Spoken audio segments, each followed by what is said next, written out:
What is going on, everyone? Jared Haas with FrontStretch.com down here with Mason Maggio, who's making his start in the truck series for AM Racing, and Josh Rayum. First, Mason, we got to know, how did you get your start in racing? Yeah, I kind of fell into it on accident, if I'm being completely honest. Went to a go-kart track called Palm Beach Raceway, which had kind of like rental go-karts similar to what you'd see at like a GoPro Motorplex, or what's now Trackhouse Motorplex. But kind of did that for fun with a couple of buddies of mine, and next thing you know, I fell in love, and ended up going to the Daytona 500 later that year. 2017, watched how that race unfolded and how entertaining that was, and next thing you know, I told my dad, I said, hey, I'd like to go try to do what they did, and not look at it so much from a hobby standpoint, but try to look at it towards a career standpoint. And I haven't been in the sport as long as a lot of guys have. I was kind of a late brewer. I started at 12 years old. So now we're here about 6-7 years later. And one of the teams that you were with, Light Motorsports, I believe, too. How did you get connected with them? Yeah, so we got connected with them after I had a very successful legend car season, and we felt like it was the time to move up and kind of go towards late model rankings. And everybody that we've raced with has always told us, you got to race in the Carolinas. Like, you got to, get your name out there, and Hickory's one of the best places to start. So just kind of, fished around and saw, what teams would have the right opportunity, and Light Motorsports had the right opportunity. Funny enough, Kevin Light, who's one of the owners of Light Motorsports, is actually coming to the race with his son. So haven't seen them in a couple months. So pretty humbling to have them back here. They've been great with me, and I love that family. It's a family-owned operation, and they put their heart and soul into it. That's all they know is racing. So we ended up having a really good year that year. 4 wins, the most Light Motorsports has ever had with a single driver. And then, ended up coming up second in the championship, Rookie of the Year. So that was a really good year for them. It was a standout year, I think, for me, because that's ultimately what propelled me with the opportunity that I had last year with Rick Ware Racing and E33 Motorsports and being under that driver development deal. And here we are today. And one of your sponsors that you have is HMY Yachts. I'm curious, how did that deal come about, and have you been on some of their yachts? Yeah, absolutely. So, no, they've been a great partner of mine for the last 3 years. So, they've been phenomenal. And, they're a company that actually my dad works for. So we've worked for them for years, and they've done a lot for not just my racing career, but for my family. At one point we were searching for sponsorship for Light Motorsports the very next year, or the following year that I was doing legend cars, and my dad's like, well, why don't you go talk with my boss and see what he has to say? And Mr. Moynihan, who owns HMY Yacht Sales and has built that empire for over the last several years, has been phenomenal, both as a partner, as a friend, and as a leader. He helped me a lot with my marketing, and first time going with him, I had no idea what I was talking about. All I said was, hey, here's my racing opportunity, and here's where your logo can be. But at the time, I didn't know any better about marketing compared to where I am now. So, he's been a great leader, been a great friend, and a phenomenal partner to work with. And, I'm very thankful to continue our partnership for the last 3 years, and here's to the next 3. And you've taken the steps, you've done Truck Series, and now you've made your Xfinity Series debut. How did that deal come together with MBM Motorsports? Yeah, so originally that was going to be a one-race deal. Unfortunately, we didn't qualify for Vegas. We were 500s short of making the field for that one, so that was a little disappointing. But Carl Long didn't have anybody for Richmond literally the week of the race, so gave me a call, asked if I wanted to go do it.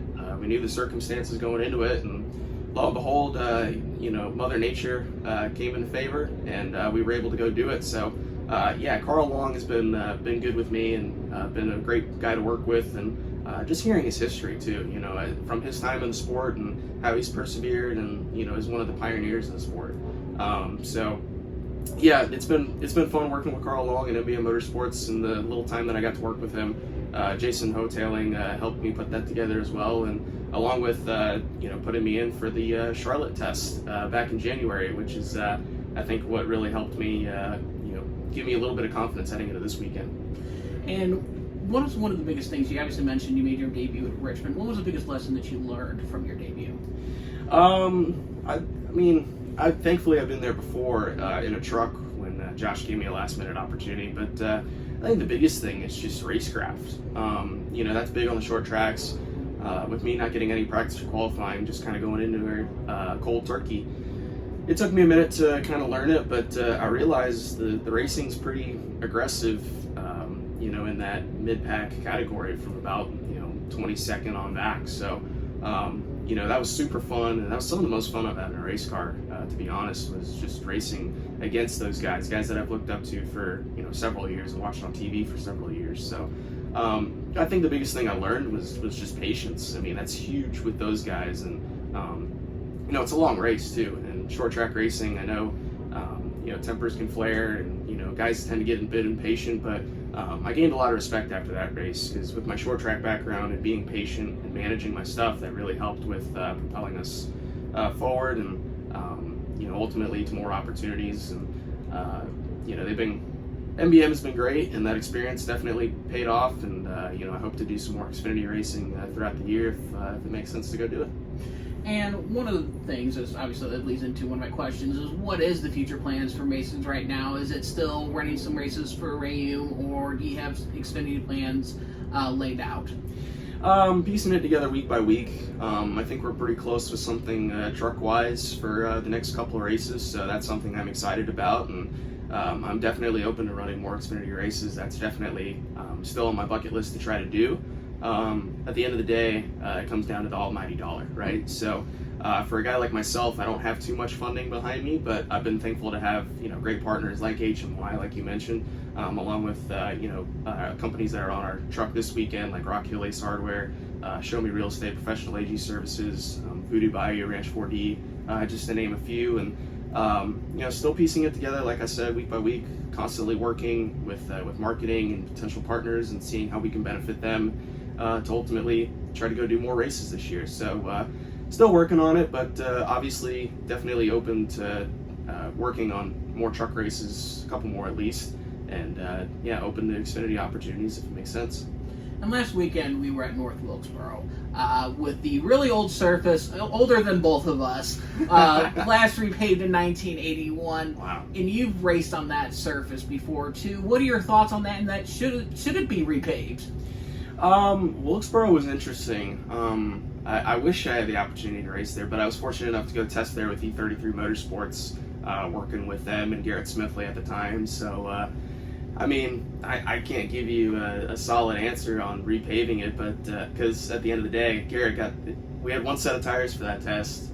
Garrett had the freshest set, and I was left with what was left of my tires at the time. So I was slipping and sliding. I thought I was a Millbridge there for a second rather than a North Wilkesboro, but yeah, no, I think you know, I think NASCAR did a great job with trying to go back there and trying to go about it right. You know, trucks lived up to expectations, and then late models were a phenomenal show. I think the All-Star race was very interesting to watch from a driver's perspective, as far as just conserving tires. You know, it's interesting. It'll be interesting to see how we move forward. You know, I don't really have a straight answer for you, because I think from a driver standpoint, it's challenging trying to save your stuff and trying to be patient, but at the same time, you know, we also want to go out there and race and give it all we got. So I think there's a fine line to it for sure. Like I said, I wish I had a straight answer, but you know, we'll just see how NASCAR proceeds moving forward. And how was graduation? I saw that you graduated from high school. How was that?